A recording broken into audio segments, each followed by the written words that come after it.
Now to Mali. The United States has designated the Islamist group Ansar Dine as a terrorist organization.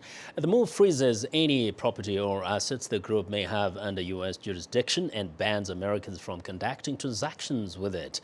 This comes as suicide bomber killed a soldier and wounded at least 2 others in the northern city of Timbuktu. The first such attack since a French-led offensive drove Islamist militants out of northern Mali in January. Now, rebels in the Central African Republic say they are ending a ceasefire after the government failed to meet a series of recent demands.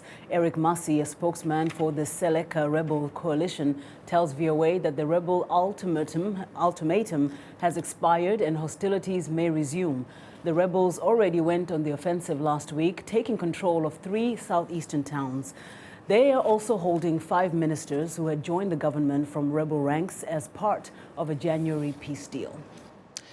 The U.S. says Rwanda has offered appropriate assurances that it won't interfere in the transfer of Congolese Warlord Bosco Ntaganda to the International Criminal Court. Assistant Secretary of State for African Affairs Johnnie Carson says the U.S. is working to transfer Ntaganda from the U.S. Embassy in Kigali to The Hague as quickly as possible. Appearing on VOA's Straight Talk Africa, Mr. Carson refuted allegations that the U.S. was involved in Ntaganda's surrender.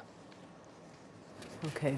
Well, to discuss more, unfortunately, we didn't have that bite with U.S. Secretary of State for Africa, Johnnie Carson, but we do have with us in our studio Jacques Bahati, a policy analyst with Africa Faith and Justice Network here in Washington.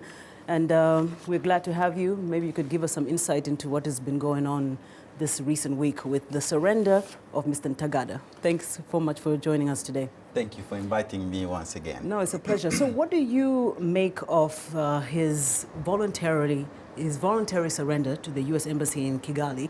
And I remember speaking to you earlier when the news broke, and you said something along the lines that no one would have ever thought or predicted that it would come this way. Yes, indeed. All analysts got this wrong.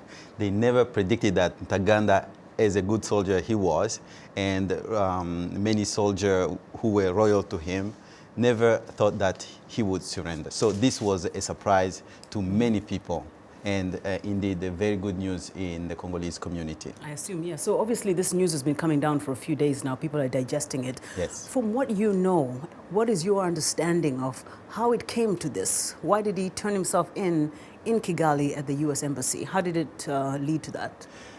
We believe, personally, I believe that Ntaganda made his calculations, made the choice between dying or being humiliated by the Congolese government, and he chose to go and surrender himself for a better outcome. Mm-hmm. Now, I'm not sure what your thoughts are, but U.S. U.S. Assistant Secretary of State Johnnie Carson, who was on Straight Talk Africa yesterday with Shaka Sali, said the U.S. has no involvement or had no involvement in the capture. I want you to hear the bite, and then maybe you can weigh in on his sentiments. No deals were made. We were unaware that Bosco Ntaganda was in Kigali. We were unaware of his whereabouts. We know that for the last 10 or 12 days there has been fighting in the eastern Congo between 2 factions of the M23. We also had heard that there had been a movement of some 500 to 600 of Bosco Ntaganda supporters across the border from the eastern Congo into Rwanda. But we had no idea of Bosco Ntaganda's whereabouts, and his appearance at the gates of the American Embassy in Kigali were a total and complete surprise to us. Does that surprise you? It doesn't surprise me from the American perspective, but what counts is the people's perspective. And this is what the people, the affected people are saying. This was God's intervention.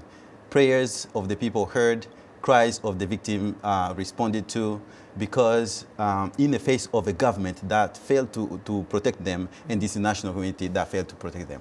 That is the opinion of the people. Mm-hmm. Whether the U.S. and the Rwandans or the Congolese were part of this this doesn't matter. But what we know is that he's no longer a threat to the Congolese people. You know, Jacques, we've turned to you a lot for issues surrounding what's been going on in Eastern Congo. Bosco Ntaganda, Ntaganda, I'm always messing up his name, is being charged with 10 counts of war crimes and crimes against humanity. Yes. Walk us through some of the most atrocious and what it means to the people in that region that he's now in captivity. The list of crimes that are listed by the warranty does not really cover the pain and the tragedy that him and his men have caused to the Congolese people, whether it's rape or child soldiering. But what the people really feel is that, like, they want closure to what happened and they want an end. And here is Bosco choosing to go to the ICC, where he is practically going to live a life of peace. He's going to sleep on a mattress. He's going to be warm. He's no longer going to live in the bush. So this is a retirement for him. If they charge him for life in prison, which prison? He's going to have meals every day. So you're saying this is not really the outcome that is going to satisfy a lot of people? This is not an outcome that is desired. There will be no closure for the victims, and the international community is giving him cover in any ways. Now, moving forward, the UN Secretary General Ban Ki-moon has recently appointed a special envoy to the region, Mary Johnson, who is the former president of Ireland. To your knowledge, what is her input going to bring in terms of peace to the region, her ability to mediate between all the countries involved? Yes, we need a very strong diplomatic effort to ensure that the region is unified, and those who are continuing to wage proxy wars like Rwanda are held to account. That is very important. But the threat to the Congolese stability is its government. A government that is oppressive endangers the people, endangers their well-being, endangers the economic development. Congo has a problem of governance. Ntaganda is a symptom, Makenga is a symptom, any other militias are symptoms of this bad governance. Just very briefly, what would you like to see come out of this? What I would like to see come out of this, this surrender of Ntaganda is that he can maybe impact those who have committed crimes and tell them you need to surrender as well, and end the fight. And also the Congolese government should consider opening up the political space to everyone, cease interfering with stability and peace, and the Rwandan government to stop proxy wars in the Congo. Thank you so much. Thank you. Jacques Bahati, who joined us today here in Washington.